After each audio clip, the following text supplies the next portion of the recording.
Salut. Salut les petits loups. Bienvenue sur Des gens Ride. Bienvenue chez moi. Voilà. On va faire cette vidéo chez moi pour cette fois-ci.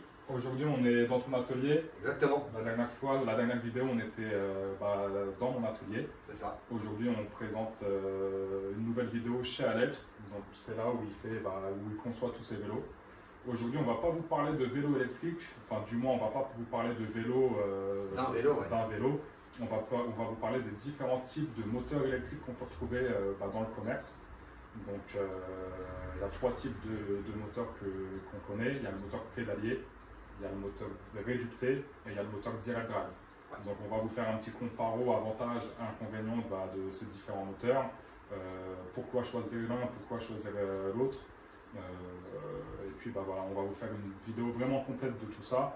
Et puis entre direct drive et réducté, c'est vraiment deux technologies à part entière, comme le moteur pédalier peut en être une autre. Exactement. Bien que tout ça ce soit des aimants et du cuivre au final, mais c'est ça. Ok. Ça reste différent. Donc c'est parti, on va faire comme si j'étais novice, que je connaissais ni ces technologies-là. C'est ça. Tu vas m'expliquer le pourquoi du comment sur chaque moteur. C'est ça. Ok. Bonjour monsieur.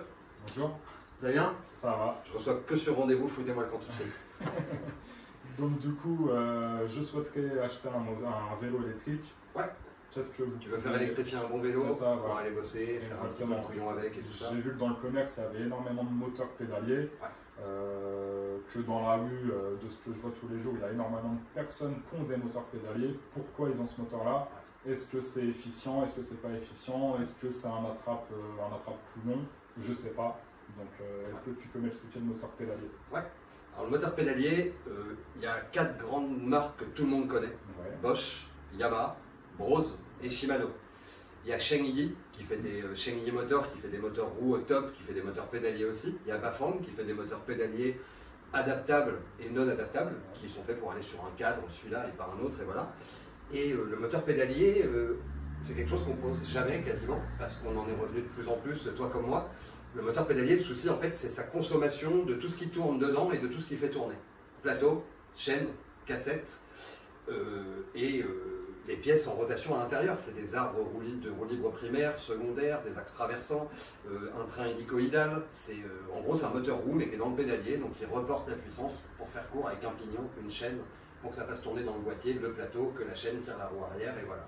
Et du coup, c'est facile à comprendre. Si c'est comme une moto, que c'est bien la chaîne en tirant dans la roue qui envoie la patate, mais qu'il y a forcément une consommation de chaîne. Okay. Et voilà, donc ça c'est le moteur pédalier, train hélicoïdal, un plateau, une chaîne, la cassette, comme un vélo normal, sauf que la puissance elle passe par là. Okay. Et du coup, pourquoi on voit essentiellement des moteurs pédaliers là, dans la vie de tous les jours? Parce que selon moi, mon avis perso en fait, c'est que pour tous ces grands industriels, c'est le meilleur moyen de ton achat jusqu'à temps que tu gardes le vélo, que tu te fasses voler ou autre chose, que d'être dépendant de ton atelier Shimano qui fait du Bosch, qui fait du Yamaha ou qui fait autre chose. Okay. Parce que des gars comme nous, on ne peut plus refaire les batteries sur les Bosch génération 2, 3 et 4, il y a des puces de reconnaissance dedans. On peut les faire plus grosses, on peut faire des meilleurs accus, mais elle ne repartira pas. Il faut tout un tas de sortes de valises électroniques comme les bagnoles. Et c'est pas tellement là-dessus, si on voit tout de suite les inconvénients, ça t'embête pas de ça. Moi, c'est ce qui vraiment m'embête en fait. Alors à la limite, pour un 250 watts, 25 km/h. Ce qu'on trouve dans le commerce. Avec une cassette standard, pas sprocket, surtout pas, la chaîne non plus. Un plateau normal, les gens ils vont faire 5, 6, 7 000 bornes avant que ça soit rincé. Okay. Voilà. Donc c'est quand même pas trop mal.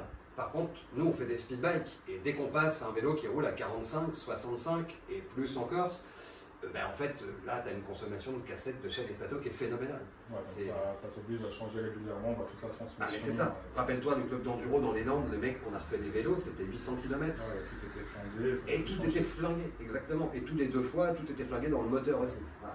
Et il n'y a qu'un seul avantage en fait, ce moteur pédalier. Ça sert à rien de dire garde au sol, ça revient à la même chose. Le vélo taffeur, il aura un plateau 53 dents. Pédalier, roue motorisée, ça reviendra au même. Il n'y a qu'un seul avantage à ce moteur-là, c'est le VTTiste énervé qui grimpe des trucs comme ça. Pourquoi? Là, il aura de la puissance et du coup, ça va lui permettre de grimper. Après... Là, en fait, sur un moteur pédalier, le dérailleur change ton ratio de réduction. Ouais. C'est en gros, si on prend une roue comme ça, je mets mon doigt au milieu et je la fais tourner en la lançant au milieu, je vais la faire tourner très vite, mais sur un long moment avant que ça se lance, parce qu'il y aura de la force. Si je pars d'en haut, je vais arriver tout de suite à une vitesse de 20 à l'heure, admettons, mais je ne pourrais pas aller plus vite parce que je vais faire un grand geste. Des moteurs électriques, c'est la même chose. Ça s'appelle un ratio de réduction. Hein. En mettant mon doigt là, j'ai un ratio qui fait quelque chose, et en mettant là, j'ai un ratio qui est différent. Voilà. Donc, vraiment, le seul intérêt, c'est de se dire, le moteur pédalier, voilà, le mec qui a une cassette 50 dedans à l'arrière, ou 50 dedans, peu importe, il va grimper des trucs énervés, parce qu'un moteur 250 watts, c'est des contrôleurs de 7 ampères nominaux, 14 ou 15 en crête pour le Yamaha, il va faire 514, 530 watts en crête. Donc là, c'est quand même cool, quand tu grimpes un truc qui est impossible à grimper à la manivelle, d'avoir 530 watts au cul ou dans la chaîne qui t'aide. Mais c'est le seul avantage, de se dire, voilà, j'ai un moteur pédalier, donc quand je suis sur le 10 dents ou le 11 dents, j'ai pas la même puissance que quand je suis sur le grand pignon. Et donc, quand je fais du VTT, ce grand pignon, il est pratique. Voilà. Que ton moteur roue, il est indépendant de la transmission, tu soulèves le cul du vélo, tu lances la gâchette ou les pédales, là, donc tu vas faire tourner ta roue, mais les manivelles, si tu prends la gâchette, elles ne vont pas bouger, la transmission non plus. Voilà. Donc moteur pédalier, on n'est pas fan, parce que nous on a beaucoup de clients professionnels qui tractent, on a des clients qui veulent aller vite sur leur site de boulot, ou pour aller au boulot, pour faire des économies de bagnole, et le moteur pédalier, quand on va vite, voilà, on use de la pièce, c'est phénoménal. Il y a un coût d'entretien qui n'est pas négligeable. Bah non. On ne peut pas faire refaire sa batterie quand on cite des industriels que j'ai cités n'importe où. Ouais. C'est très compliqué aujourd'hui d'avoir des gens qui savent ouvrir ces moteurs. Okay, donc le moteur pédalier, essentiellement fait pour, entre guillemets, cadenasser la clientèle par les industriels. Ouais, moi il y a un peu de ça pour moi. Il y a un peu de ça, entre guillemets, comme tu dis. Ouais, oui. Parce que le côté capteur de pression, tout ça, mais en enduro, c'est pas bon en fait, quoi. La sensation, elle n'est pas bonne. Il vaut mieux avoir sa sensation de ce qu'on met dans la roue avec ses jambes et la sensation de ce qu'on met dans la roue avec son pouce. Ouais. Je veux dire, c'est beaucoup plus logique. Beaucoup plus logique. Donc du coup, avantage quand même. Par contre, on pourrait dire une petite précision. Une petite précision. Ouais. Si il nous faisait de la cassette, de la chaîne et du plateau type moto. Ouais, donc renforcé. Ouais. Pourquoi pas à la limite le moteur pédalier. Même si encore une fois c'est con d'avoir un moteur qui force là pour faire tourner quelque chose là-bas. Le moteur roue, il force là pour faire tourner là. Voilà. Et donc on va comparer le meilleur 500 watts pédalier ou 350 watts avec le meilleur 350 watts du marché en moteur roue. On a 35% d'efficience à chaque fois. 35% de consommation de batterie en plus avec le moteur pédalier. Voilà. Parce qu'il y a une perte de puissance. C'est comme une moto, elle fait 200 chevaux à la roue arrière et 225 en sortie Villebrequin, par exemple. C'est la même chose en fait. Donc le moteur pédalier, c'est pas vraiment notre kiff. Donc, on va quand même citer un avantage, grosse force de traction, de montée. Ouais, carrément. Des avantages, usure prématurée des pièces, en tout cas usure rapide. Ouais, tout ce qui tourne. Et puis coût exorbitant pour monsieur tout le monde en fait. Non, mais oui. Il peut pas le réparer lui-même, il faut qu'il aille dans un centre de réparation agréé. C'est ça. Les centres agréés, ceux qu'on trouve, ils ne sont pas également très enthousiastes. Ah non, moi je connais personne, je sais juste les mecs qui branchent, et ils te disent, bon, a priori la valise elle me dit que c'est la batterie. Mais c'est tout ce qu'ils savent faire, ils ne savent pas démonter les planétaires. Pour le moment, c'est vraiment restreint. Quoi. Ouais. Ok. Donc après, nous, on va présenter le moteur réducté. C'est quelque chose qu'on maîtrise, qu'on connaît. Ouais, carrément. Moteur réducté, on va en avoir un là. Voilà un moteur réducté. Celui-ci, vous voyez que derrière le disque, en fait, là c'est un Shimano SMRT 1.10. En fait, derrière le disque, on le voit même pas, quoi. Ouais, tellement il est petit. Hein. Alors, les 250 watts, ils sont encore plus petits que ça, mais c'est déjà pas mal. Là, on va avoir un capot où on met de la cassette ou de la roue libre. Ça va dépendre de comment on le commande. Il y a des gens, une roue libre, ça fera le job. Nous, on aime bien les cassettes, voilà. Et celui-là, il est génial. Hein. C'est le moteur Bafang, on peut en parler 2 minutes, qui est sorti il y a 1 an et demi. 3e génération du moteur roue. En 52 volts, ça prend 48 compteurs. Ça a un couple. Je ne sais plus, l'autre fois, on a mesuré le 0 à 30 à l'heure sur 30 mètres. Donc c'est un truc qui quand même, moteur pédalier, il n'y a pas photo. C'est un 500 watts. Hein. Ça c'est un 500 watts, ouais. Et là juste pour parler coût d'entretien, puisque c'est là-dessus qu'on est depuis tout à l'heure quand même, sur un moteur roue comme ça, Bafang là, tu vas avoir une révision au bout de, alors selon ton utilisation, extrême à pas extrême, entre 4000 km et 15 000 bornes, 130 €. Ouais, donc, pièces et main d'œuvre. C'est rien du tout. C'est que dalle. Comparé au pédalier. C'est que dalle. Et c'est 1 heure de main d'œuvre et 60 €, 70 € de pièces. Et le moteur il est reparti, les aimants ils sont faits pour des centaines de milliers d'heures de fonctionnement. Donc après, c'est reparti en fait. Quoi. Puis pas besoin de valise. Et puis, tu veux te faire une petite batterie parce que tu fais un petit trajet, tu prends ta petite batterie, tu prends la grosse batterie. Tu n'es pas dépendant de ces grosses marques en fait qui foutent de l'électronique, des puces, des chipsets informatiques qui font que tu l'as dans le fion à la fin. Quoi. Donc, et du coup, à quel type de clientèle il est destiné celui-ci? Vélo taffeur, vélo worker, celui qui tracte une remorque sur son site de boulot. Ça peut tracter une remorque, alors remorque plus charge, 300 kg sans aucun souci. Ça bouge pas. On a plein de pros qui tractent ça. À partir de 300 kg, on va passer sur un moteur qui n'a pas d'engrenage, le direct drive, on va y venir. Mais ça s'adresse à tout le monde en fait. Tout le monde qui a eu un vélo électrique, qui n'en a pas eu, qui a eu une moto, qui n'a pas eu une moto. On peut mettre une gâchette, on peut mettre le capteur pédalier. Et ce moteur, il est génial parce qu'il accélère fort, comme je dis, 30 à l'heure, 34 à l'heure sur 34 mètres, je crois, c'est un truc comme ça. Il est terrible ce moteur en fait. C'est 130 balles de révision tous les 12 000 si on fait une moyenne pour les gens, à peu près pour tout le monde. Nous, on a fait les comptes. Tu te montes un speed bike avec ce moteur, une batterie en LG, Samsung, tu prends un truc correct, tu fais un beau montage. Par rapport à une dame, en fait, c'est elle qui avait fait le calcul. Nous, on compte autrement. Elle avait compté qu'elle vivait donc à Soulan, elle avait 11 km et demi pour aller bosser à l'hôpital, elle était infirmière, et en fait elle a fait 2895 balles d'économie en un an. Voilà. Au bout d'un an, elle est revenue nous voir, le vélo il avait un kilométrage pas possible. Elle dit en fait, au bout de printemps-été, quand j'ai vu les économies que je faisais, elle dit je me suis acheté une grosse doudoune, un truc vénère, des bottes, des gants. Et ouais, et puis comme elle dit, en même temps ça fait du sport. Je suis dehors le matin à 5h du mat quand je vais bosser, et voilà. J'arrive, je suis bien réveillé et tout, et les économies sont là en fait. Et, quand tu te fais un speed bike, que ça soit, tu vas le passer en passif parce que tu as une entreprise, il te sert dans le cadre de ton boulot ou pas, le but c'est de penser de l'économie. Et là, on va parler de ça tout de suite parce que on a eu 2 vélos encore électriques à moteur pédalier, on ne citera pas la marque. On ne va même pas citer la marque du vélo parce que sinon ça peut dire ça, les marques travaillent avec un tel ou un tel. Et donc le monsieur, il était à 4500 km sur le sien, 5300 sur celui de sa femme, et donc il avait plateau, cassette, chaîne. Et à l'arrière, mais vraiment, pourquoi faire ça en fait? Pourquoi monter une cassette Sprocket à 150 € sur un moteur électrique qui passe la puissance par la cassette? C'est pas une cassette renforcée pour ça, certainement pas. Les petites cannelures, des cordes de cassette Sprocket, ça n'a pas été pensé pour l'électrique à la base. Alors oui, c'est bien, ça a 12 vitesses. Par contre, le monsieur, il en avait pour 150 balles de cassette, 59,90 € de chaîne. C'est ça. Et en plus, le moteur, il est monté avec un plateau Narrow. Et en fait, ça c'est quelque chose que je remarque de plus en plus chez 2 grandes marques de moteurs pédaliers.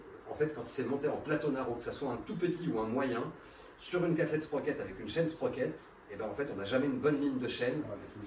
C'est même pas tellement la ligne de chaîne. C'est juste qu'en fait, ça ne mord pas sur les maillons. Il y a toujours un moment où la chaîne, elle arrive, et soit sur le galet en bas, soit sur le 11 dents, elle va tic, tic, elle va se décaler avant de se remettre. Comme si elle voulait dérailler. Et ça, c'est un truc, c'est dégueulasse, quoi. On n'aime pas ça. On n'aime pas rendre un vélo avec du tour. Il faut qu'il n'y ait pas un bruit, il faut que tout aille bien. Et donc, du coup, voilà, et je comprends pas. Tu as un vélo électrique avec un moteur que de toute façon, ce train de transmission, ça va lui taper dedans. Pourquoi mettre ces pièces de DH? Bien sûr, un VTC. C'est une ineptie absolue, quoi. Et ce vélo-là, d'ailleurs, il faudrait presque en parler. Dessus, c'est un gros vélo, hein, il fait 29,5 kg d'origine, le VAE 25 km/h. Et dessus, il y avait une fourche Suntour, pas homologuée vélo électrique. Tu vois, sur une petite fourche VTC qui a ça de débattement, elle n'est pas homologuée vélo électrique et le vélo il coûte 4500 balles. Tu vois, ça sort ni de chez toi ni de chez moi, on fait pas ça. Donc il y a des choses comme ça. Bon, du coup, on revient au moteur vélo parce que là, on a fait une petite aparté sur un autre vélo. Donc, dans le commerce, on va retrouver essentiellement des moteurs VTT de 250 watts, bridés à 25 km/h. Soit des Xofo, soit des Shengyi, tout le temps. Pour pouvoir rouler sur de la route. Nous, on installe essentiellement du 500 watts. Après, ce n'est pas des vélos qui sont homologués route, donc vous en faites l'usage que vous voulez. On peut le faire homologuer, hein. On peut passer par la case Léon et être homologué. C'est ça. Et après, on retrouve le moteur, le dernier moteur qui est sorti il n'y a pas très longtemps chez Bafang de 750 watts. Là, chez Bafang, effectivement, il y a 250 watts, 350 watts, 500 watts. Et après, les seules puissances au-delà de ça, c'était sur les fat bikes. Parce que sur un fat bike, on a un anthrax de cadre et donc de moteur qui fait que les engrenages, on peut les passer de ça d'épais à ça en fait. Donc la puissance est répartie. C'est pas aussi efficient de fait de ces frottements en fait, hein, tout bêtement. Mais ouais, là il n'y avait pas en fait. Il y avait Mac et Xofo qui nous faisaient un 750 watts et même un 1000 watts nominal. Un moteur incroyable de chez Xofo. Mais par contre, si tu es taquin et que tu fais un peu le couillon, tous les 1200 bornes, il faut les ouvrir. Voilà. Et là, c'est pas 130 €. Hein. Les roulements, c'est un peu plus cher que ça. Il faut refaire un joint. Il n'y a pas de pièce vendue sous sachet. Il faut le faire toi-même. Et voilà quoi. Et que là, c'est vrai que Bafang vient de nous faire ce 750 watts nominal. On va vous le présenter dans la quinzaine. C'est un nouveau moteur Bafang, réducté. Il est sublime. corps de capot renforcé, ça veut dire qu'on n'est plus limité à des freins, des disques de 160. On peut lui passer un 180, un 203 si on veut. Il est magnifique, il y a des cannelures sur le corps de cassette renforcé, sur le corps de frein, il est sublimissime. 750 watts nominal, 53 km/h en 52 volts. Donc là, le vélo taffeur, qu'on passait du réducté au direct drive pour aller vite, ces fameux 50 et tout ça, ben là il les a. Voilà. Et c'est vraiment un beau moteur. Le faisceau électrique est magnifique, ils ont fait les contrôleurs eux-mêmes, c'est la première fois qu'ils le font eux-mêmes. C'est plus du Kunten, c'est plus chez KT que c'est fait, et c'est magnifique. C'est vraiment magnifique. C'est un upgrade du 500 watts avec 40% de couple en plus. J'ai hâte d'être dessus. Ah. Donc du coup, pour faire un petit récap, moteur réducté, 250 watts, 350 watts, 500 watts, 750 watts. Exactement. Donc là, c'est 4 types de moteurs. Ouais. On va essentiellement installer nous du 500 watts. Ouais. Et puis ce moteur-là peut être pour tout type de personnes souhaitant faire du vélo taf, même le mec qui va faire tracter avec son vélo. Ah ouais. Même tracter ses gosses. Hein. Ouais. Deux petits gosses, une remorque, le moteur dit réducté. C'est pas parce qu'il a des engrenages qu'il va prendre cher. Hein. Une remorque, ça a des roues, donc c'est pas tracté au sol comme ça, ça part tout seul. Hein. C'est hyper cool. Ok.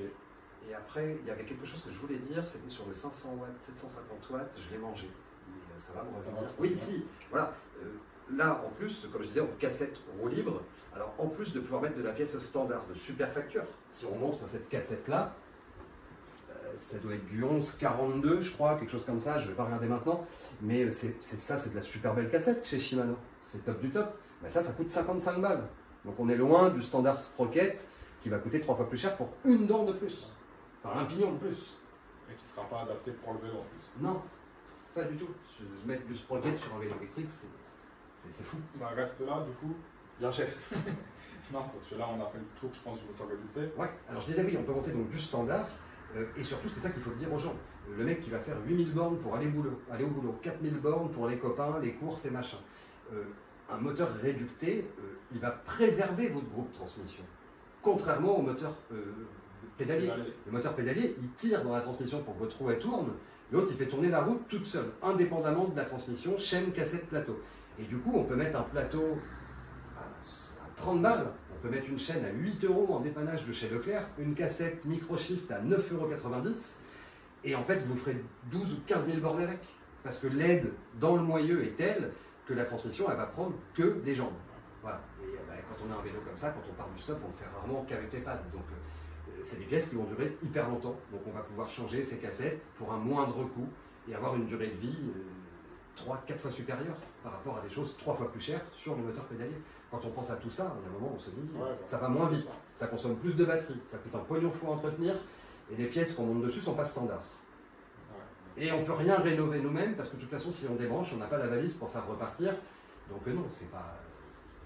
Comme on disait tout à l'heure, celui qui va mettre 6000 bornes dans son vélo sur 6 ans, parce qu'il prend, quand il fait beau, le week-end, la balade avec les gamins, à la limite, pourquoi pas. Il ne va pas avoir le temps de rentrer dans des frais, sa batterie, elle va durer un moment. À la limite, pourquoi pas, mais ça s'arrête là. Donc on vient de voir, c'est pas pour ça. Celui qui doit aller bosser tous les jours, et son choix va se diriger vers un moteur réducté obligatoirement. Ah mais clairement. Ok. On passe au moteur direct drive. Ouais, moteur direct drive. On montre un peu ce que c'est. Moteur direct drive, c'est un moteur qui est très lourd. C'est vraiment une autre technologie que le moteur roue. C'est-à-dire que le moteur direct drive, vous n'avez pas d'engrenage dedans. Voilà. Oh, j'ai oublié de dire un petit avantage quand même. Hein. Le moteur réducté, il y a un très très gros avantage et pas des moindres. Vous enlevez votre batterie ou vous n'avez plus de batterie, vous avez un vélo normal. C'est-à-dire que quand on soulève le vélo, on lance la roue, elle va tourner quasiment, à part ces 2 kg de poids de moteur, mais il n'y aura aucune résistance magnétique. Parce que le moteur réducté, dès que vous arrêtez d'accélérer ou de tourner les pédales, il se débraye. Ouais, donc c'est un vélo normal. C'est un vélo normal. Le dimanche matin, il fait beau, les copains, on fait une sortie VTT, mais je prends pas la batterie en fait, on part 2 heures, voilà, je fais du sport et voilà. Contrairement au moteur pédalier où lui on va sentir tout de suite le surpoids du vélo. Le déséquilibre, ouais. Et puis l'incapacité à aller faire du VTT sans sa batterie dessus. Ouais, c'est sûr et certain. C'est quasi impossible ou du moins hyper fatigant. Ah ouais, c'est ça. Quand vous faites un speed bike avec un moteur réducté, vous avez 2 vélos, ça il ne faut pas oublier. On peut garder le côté VTT, aller vraiment faire du franchissement et tout ce qu'on veut. Et puis on a le vélo électrique pour aller faire les courses, le taf, emmener les gamins à l'école et mettre 4000 balles d'économie par an en ne touchant pas à la bagnole en fait. Hein. C'est de ça qu'on parle. Et quelque chose qui coûtera moins cher en entretien. Et donc le moteur direct drive, lui, c'est un moteur réducté, parce qu'il est dans la roue, mais il n'y a pas de ratio de réduction, donc il n'est pas réducté, il n'y a pas d'engrenage, il n'y a que des aimants et que du cuivre. Donc la contrepartie, on dit bien, ce qu'on avait appris en formation, 500 watts en réducté va accélérer comme un 1000 watts en direct drive. 1000 watts en réducté va même accélérer plus fort que 2000 watts en direct drive. Parce qu'il y a ce ratio de réduction qui donne une accélération par des engrenages et avec un wattage infime en fait, enfin beaucoup moins important. Et ça en gros pour passer de 47 km/h à 65, le vélo il va prendre 8 kg. Ouais. Voilà, tout le montage autour de ça doit être orienté et pensé. Aujourd'hui, il y a plein de mecs, ils achètent leur direct drive sur Internet, ils achètent une batterie sur Internet, dans la même boutique ou pas, ils font leur montage et puis ben, ça ne marche pas. Parce que le direct drive, lui, il ne se débraye pas. Ça veut dire que ça s'adresse à celui qui va bosser ou celui qui tracte en remorque. Celui qui veut aller bosser vite. C'est ça, celui qui veut aller bosser vite. Celui qui doit nourrir ses gamins le midi, qui veut faire une sieste, en général, jusqu'à 11 ou 12 km, on reste sur du 500 watts réducté. Au-delà de 12, on part là-dessus, parce que ben, ça roule à 65, quoi. Ouais. Et même un peu plus, en fait, s'il n'y a pas de vent. Ah, carrément. Et puis, il n'y a pas de frais d'entretien, mais par contre, tu as un vélo qui est lourd, tu ne vas pas l'emmener dans le camping-car, tu ne vas pas le monter facilement sur ton porte-vélo au cul de ta bagnole. Faut pas qu'il tombe, parce que ton vélo, il est beaucoup plus lourd. Le top, c'est de monter ça sur un vélo acier, parce que c'est pareil, ça, sur de l'alu, les gens ne savent pas, mais quand on monte un direct drive sur un cadre alu, les torque arms, ils doivent être sur mesure. C'est-à-dire que ce n'est pas les torque arms du commerce qui rentrent comme ça, puis qui bougent sur l'axe. Ça doit rentrer avec le petit marteau, tac, tac, tac, tac, tac, tac, tac, tac, tac, tac, tac, tac. Ça doit mordre l'axe en acier. Donc il n'y a pas le droit à l'erreur. Ce moteur-là, puisqu'il ne se débraye pas, en gros, pour te dire, rien qu'en le poussant à côté, j'allumerais un feu arrière en 52 volts. Tu as toujours du courant dans la... Dès qu'il tourne, il fait du courant. Donc il faut un contrôleur spécifique qui élimine ce courant, en quelque sorte, et une batterie spéciale au cas où que ce courant éliminé ne soit pas si bien éliminé que ça et se représente sous d'autres formes de courant, électricité statique ou plein d'autres choses. Ben, le BMS de la batterie doit être spécifique aussi. Même tes accus, en théorie, comme on a appris, doivent être spécifiques. Donc le moteur direct drive, c'est pas pour tout le monde. Celui qui ne sait pas remonter ses torque arms quand il a une crevaison, le direct drive, il oublie. Il va casser son vélo dès le premier montage. Celui qui a la nécessité de porter, de soulever son vélo, il oublie. Deux clientèles. Aller bosser vite parce qu'il y a des kilomètres pour aller bosser. Et si on est dans une catégorie de boulot où on tracte plus de 300 kg. Aujourd'hui, il y a les food trucks à vélo, les paysagistes à vélo, les déménageurs à vélo. Et en gros, il y a des mecs qui tractent plus de 2 tonnes. Donc là, on ne met pas un moteur qui a des engrenages. On met encore moins un moteur pédalier parce que là, la chaîne, elle va casser. Clairement, elle va casser. D'ailleurs, tapez sur YouTube, moteur pédalier, chaîne cassée, dents, plateau plié, ça en est rempli. Parce qu'il y a des mecs qui engagent fort, ils se disent pourquoi on ne pourrait pas le faire en fait. Là, non, on ne peut pas tout faire. Donc du coup, avantage de ce moteur-là, une grosse force de traction, vitesse surtout. Ouais, et pas d'usure. Et pas d'usure. Puisque pas d'engrenage. J'ai quand même un désavantage à ce moteur-là, que tu as oublié de parler, c'est l'étanchéité de ce moteur. Ah, carrément. Autant sur un moteur réducté, le moteur va être cartouché. Cartouché, ultra étanche, IP60... IPX7. Il peut tourner sous l'eau. Donc le moteur réducté qu'on vous a présenté, lui, il est full étanche. C'est ça. A contrario, le moteur direct drive, lui, même si c'est un super moteur, va falloir quand même procéder à l'étanchéification du chapeau. Parce que de base, vous allez le monter sur votre vélo, vous allez traverser des chemins où il y a de l'eau. L'eau va pénétrer dans le moteur. Ouais, même l'humidité dans le garage. L'humidité dans le garage. Et au bout d'un moment, ce moteur-là, il sera flingué s'il n'y a pas d'entretien dessus. Ah, puis attention, c'est qu'en plus, le verre de gris ou la corrosion va passer des aimants au cuivre, va passer dans le câble moteur. Et ça va tout bouffer. C'est ça. Et le jour où on s'en rend compte, souvent c'est trop tard. Le faisceau électrique, il est déjà bouffé jusqu'au contrôle et plus encore jusqu'à l'écran, au contrôleur et tout ça. Donc ouais. Et en gros, ce qui fait qu'un réducté, il est étanche, c'est ça. C'est le boîtier qui est conformé et compressé. C'est cartouché, mais vraiment méchamment. Il y a un joint avec des cannelures dedans. Il y a un joint qui est rentré. Et puis surtout, le câble moteur ressort dans l'axe en fait. Voilà, il ressort ici. Sur un direct drive, il va ressortir en dessous parce que c'est tellement lourd et gros qu'on ne peut pas mettre un axe creux en fait, tout bêtement. Donc voilà. Et il y a du taf, il faut des silicones spéciaux. En gros, c'est des silicones, mais ça va coûter 25 balles le tube de 150 grammes, parce que c'est de la colle et du silicone. Et effectivement, tu reçois ton truc neuf, tu te dis génial, et en fait, non, il y a du taf à faire. Petit big up à Crystolite. Crystolite, c'est une boîte européennes, si je ne dis pas de bêtises maintenant, qui font des moteurs direct drive depuis des années. Et c'est de très très très très loin les moteurs direct drive au monde.